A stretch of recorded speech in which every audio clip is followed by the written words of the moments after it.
One pariwo, yaba, yaba, one chance remaining, one chance remaining. Afusa, no, they tell me that kind of thing, Jare. How you go there inside bus? Tell me say somebody carry your phone. They sleep. Afusa, you dey form my hand where today. Now Lagos we dey so. From here to here, they don't carry your phone down. But this kind of Lagos, me, as I dey so like this, someone go now carry in hand, put for my pocket. Won't carry my phone. Me. Hey, oh me. Never. They no fit try am. They no fit try that kind of thing. Waiting happen now. Sure you dey sleep on me. You just enter the bus, sleep like this. That you. You know wetin they pay me for this matter? We say, the number wey dey inside the phone. $10 number dey there. That got the number dey there. The annoying part is still Ronaldo number. I want to get the number back. Nah. See am. She even dey lie. Join wetin they do am. They never carry your phone. They never carry you far away too. Afusa. What's the noise all about? See me see wahala o. Now this Afusa now. They don't take her phone. You don't know they inside bus. They take your phone. Inside that phone when she enter. Anytime saying they inside bus, enter bus, carry a phone go. She call the cry for you. My phone. I put her for here. Like me now.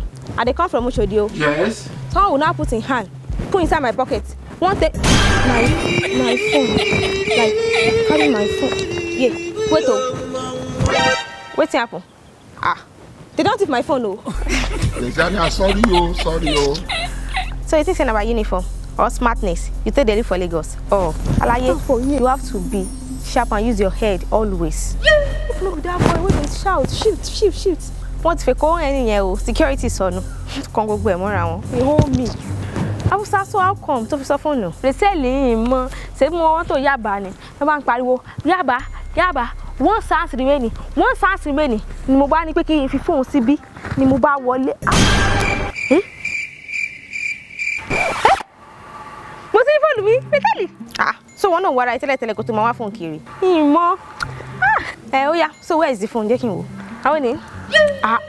Afusa. So phone tó sọ pé ó sọnù lélẹ̀. Nokia phone.